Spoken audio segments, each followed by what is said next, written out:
is Claire. Now, Claire is fresh from her gig at the Albert Hall in London. Woo! We got a celebrity.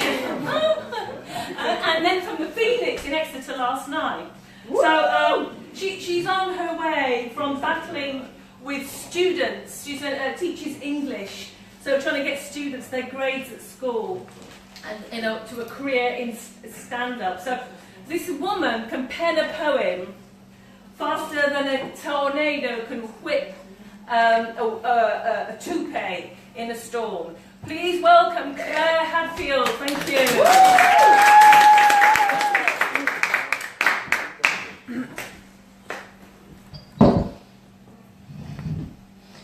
Press the magic button.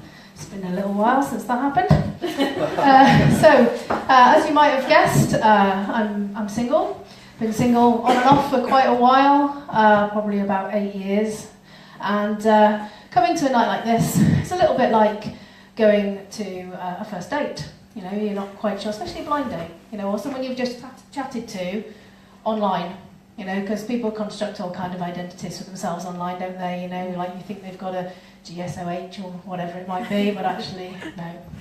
Just a pain in the AWS. So coming to a night like this is a bit like going on a blind date. So you walk into the room, trying to make eye contact. You know, is there someone you're going to connect with in the room tonight? Are they going to ask you really difficult questions about your exes? So I've been inspired to write a few poems about my experiences of being single, and I have spent time on a few different dating sites. Still single. So first poem was inspired by the difficulty I had in writing a genuine profile and reading other people's profiles on dating sites, because as I say, you kind of construct an identity for yourself when you're out there. We all do it. So this is my attempt, or inspired by my attempts, and this is called Keeping a Low Profile. Claire, 44, wrote it a few years ago. Teacher, likes singing, reading and live gigs. Music taste, a little quirky. Friendly, chatty, slightly curvy. Smoker, light. Drinker, mainly white. Seeks, no, this isn't possible. I'm even putting myself off now. Start again. I'm 44 years old. Is this the most important thing about me? I'm a teacher. Is that what I am, or just what I do? I have high standards, or am I just impossibly demanding? I'm intelligent and self-reflective. Or should that read arrogant and pretentious? I have 2 children. I would lay down my life for them. I'm prone to dramatic gestures. Oh, scrap that. What am I looking for? Seeks the one, a soulmate, a lifetime consort. Perish the thought. Excuse the derisive snort. I know what I don't want. I don't want a nudge, an icebreaker, or a wink. Please make an effort, for God's sake, man. Think. A misplaced apostrophe is a most heinous crime. You're a grammatical gangster and should be serving time. Not polluting the ether with illiterate drivel, the contents of which is most prejudicial. If hello ladies is your opening gambit, and your best pick shows you with a fish and a maggot, you're someone with whom I could never cohabit. In fact, just forget it. I'll go back to the rabbit.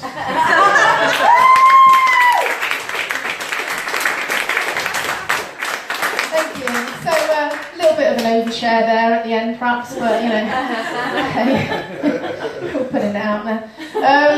So oversharing, that's what we all do, isn't it, now on social media? You know, you kind of post pictures of your food on Instagram, you know, you're giving birth on Facebook, whatever it might be. That's what life's about these days, and so many ways in which to share ourselves and our proclivities with others around us. Sorry. Alright. Please feel free to comment.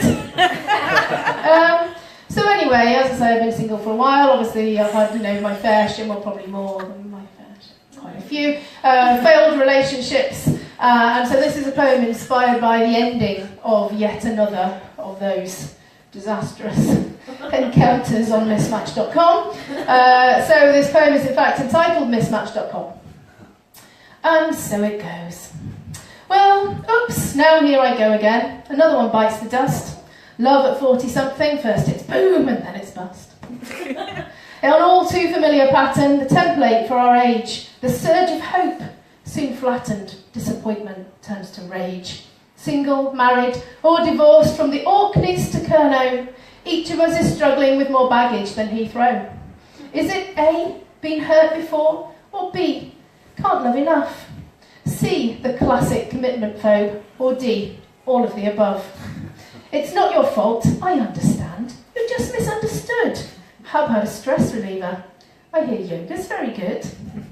Sorry, but I'm not inclined to listen to your issues. Pull yourself together now, because I'm fresh out of tissues. Sadly, this brief encounter has left us feeling limper. This is how the romance ends. Not with a bang, but with a whimper.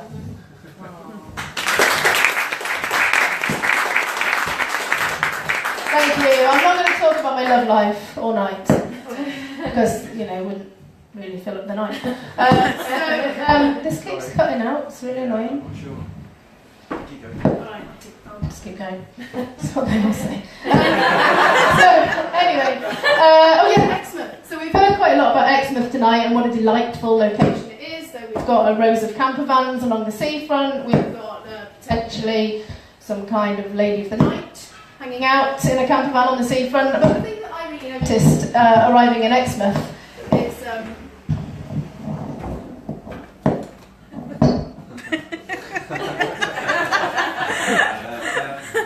Right, that's as far as it goes. Let's switch that one on.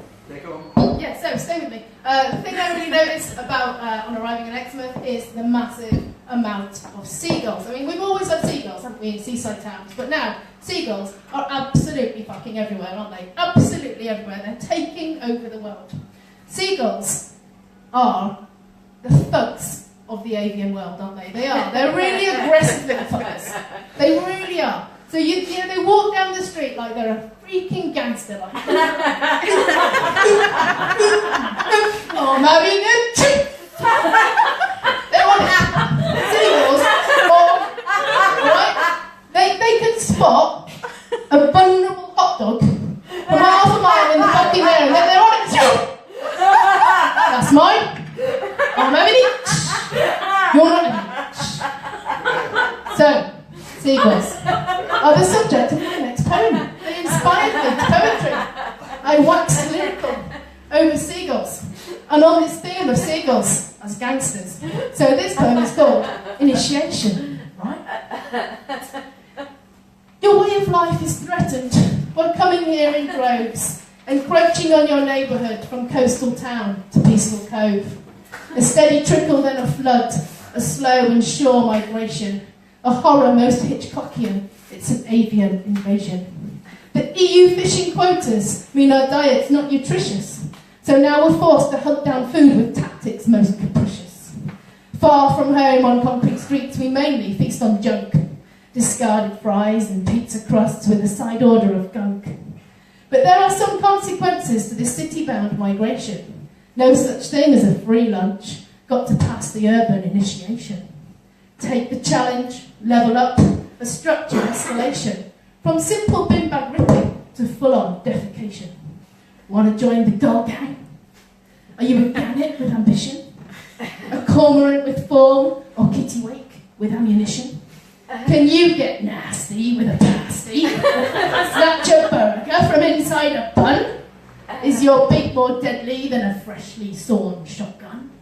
If you can terrorise a toddler, bruv, make a grown man feel for his life, then you're the type of gangster gull we welcome in our thug life. We're not the kind of seagull you read about in Chekhov. We're the kind of seagull you'll want to rip the neck off. We're brazen and we're cocky. We're loud and proud in here.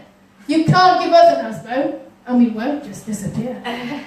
We'll Kandinsky your car parks and Pollock your pristine windscreens. We'll stare down the bravest tiger mum, ignoring her plaintive screams.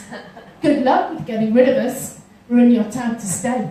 We're gangster girls. We're gangster girls and proud of it. Urban bandits all the way. Whoa!